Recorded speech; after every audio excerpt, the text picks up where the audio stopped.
we have this commitment that we need to make to Allah subhanahu wa ta'ala. When we say that our religion, our deen is for Allah. وَمَا أُمِرُوا إِلَّا لِيَعْبُدُوا اللَّهَ مُخْلِصِينَ لَهُ الدِّينَ. Allah said that we are only commanded to make this religion sincere for Him. That we're doing it truly for the pleasure of Allah. Because in the pleasure of Allah, we succeed.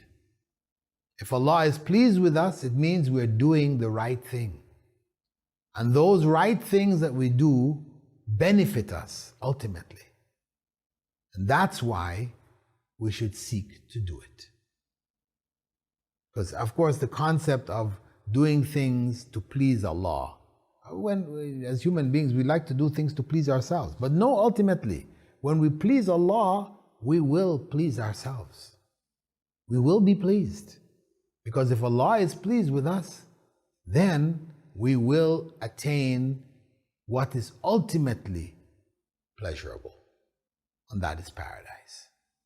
It may have difficulties on the way, but ultimately, the ultimate pleasure of paradise will be ours.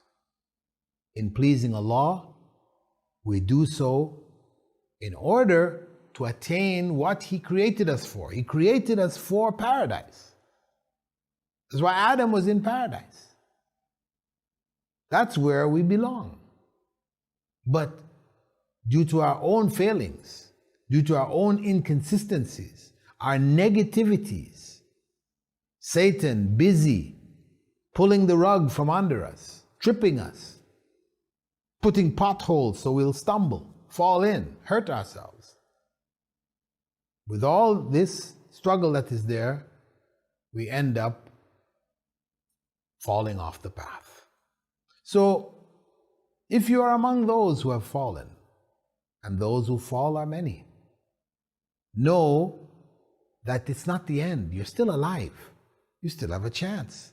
You're still in a better position than many other people who fell off and just kept falling. They didn't turn around. They didn't try to get back. At least you have made something of an effort. So don't give up. Don't. Never give up. As long as what you're trying to do is good, it's worth never giving up.